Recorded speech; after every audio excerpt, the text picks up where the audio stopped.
Halo anak-anak, selamat pagi. Hari ini bersama Bapak di pembelajaran selanjutnya masih pada tema 1, subtema 1, pembelajaran yang kelima. Ya, sebelum kita lanjut ke pembelajaran, Bapak ingin bertanya pada kalian, bagaimana kabar kalian? Ya, semoga dalam keadaan sehat. Ya, sebelum kita ke materi, ada baiknya kita berdoa terlebih dahulu. Ya, berdoa Bapak pimpin langsung. Berdoa dimulai. Berdoa selesai. Adapun tujuan pembelajaran kita pada hari ini yaitu yang pertama, dapat mengetahui ciri-ciri hewan vertebrata dan avertebrata. Yang kedua, mendudukan organ gerak pada hewan dan fungsinya. Yang ketiga, menentukan ide pokok dan kalimat pengembangnya. Dan yang terakhir, yang keempat, yaitu mengetahui jenis-jenis gambar cerita atau gambar ilustrasi.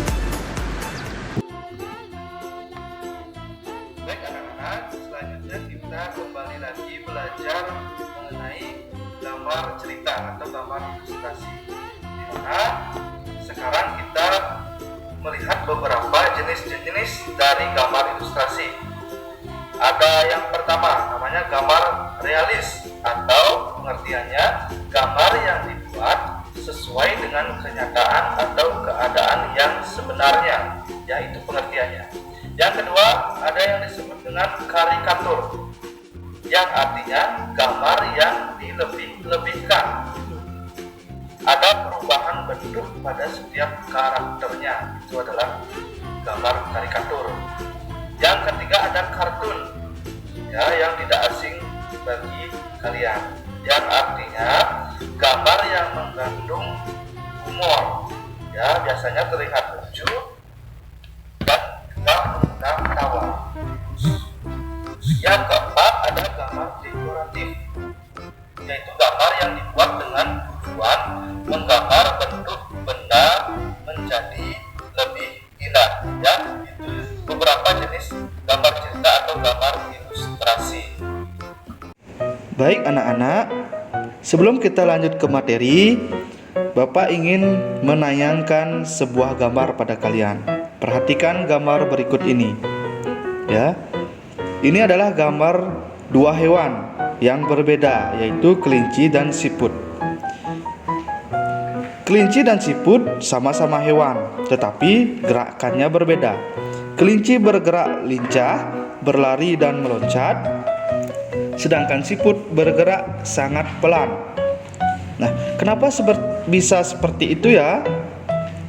Ya, sudah jelas bahwa alat geraknya dari kedua hewan ini berbeda.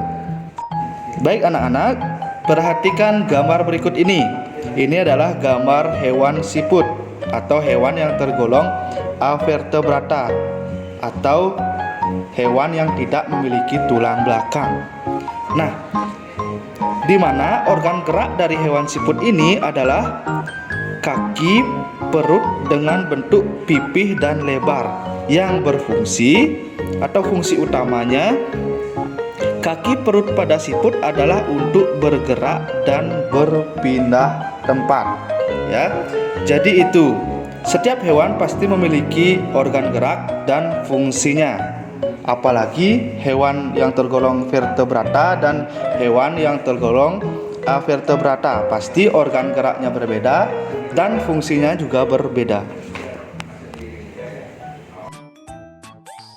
Baik, setelah kalian memperhatikan tadi kedua hewan tersebut yang tergolong berbeda, sekarang Bapak akan menjelaskan lebih rincinya, yaitu alat gerak pada hewan vertebrata dan hewan avertebrata. Ya, berdasarkan ada atau tidaknya tulang belakang di dalam tubuhnya, hewan dibedakan menjadi dua, yaitu hewan vertebrata dan hewan avertebrata. Ya, di mana hewan vertebrata itu hewan yang memiliki tulang belakang, seperti contohnya kelinci, kucing, paus, ular, dan katak. Sedangkan hewan avertebrata adalah hewan yang tidak memiliki tulang belakang. Contohnya seperti siput, semut, cacing, dan kupu-kupu. Baik, selanjutnya yaitu kita belajar mengenai menentukan ide pokok dan menentukan kalimat pengembang, yang dimana kalian sudah pelajari di pembelajaran sebelumnya ya. Perhatikan teks berikut ini yang berjudul siput bukanlah hewan lemah. Mari kita tentukan ide pokok dan kalimat pengembangnya pada paragraf pertama. Kalimat paragraf pertama, siput menurut sebagian orang dianggap sebagai hewan yang lamban dan menjijikkan. Bahkan karena gerakannya yang lamban, tidak jarang orang membanding-bandingkannya dengan kelinci. Siput juga dianggap menjijikkan karena tubuhnya yang penuh lendir. Nah, dari paragraf ini ide pokoknya adalah siput menurut sebagian orang dianggap sebagai hewan yang lambat dan menjijikkan. Nah, yang menjadi kalimat pengembangnya adalah bahkan karena gerakannya yang lamban, tidak jarang orang membanding-bandingkannya dengan kelinci. Siput juga dianggap menjijikkan karena tubuhnya yang penuh lendir. Ya, jadi itu kalimat pengembangnya. Jadi kalimat pengembang itu sama artinya dengan kalimat penjelas atau kalimat pendukung-pendukung yang mendukung ide pokok.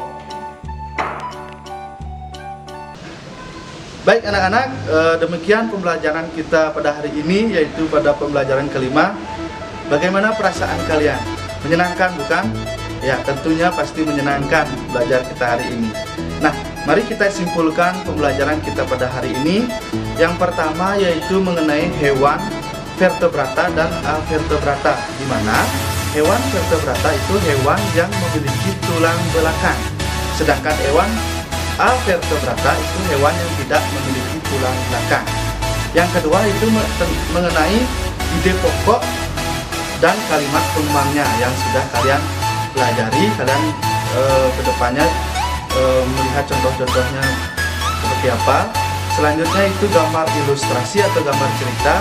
Kalian sudah juga pahami ada beberapa jenisnya, yaitu seperti karikatur, kartun, dan lain sebagainya. Baik, demikian pembelajaran kita hari ini. Sampai jumpa di pembelajaran selanjutnya bersama Bapak Pak Wahyu. Dadah.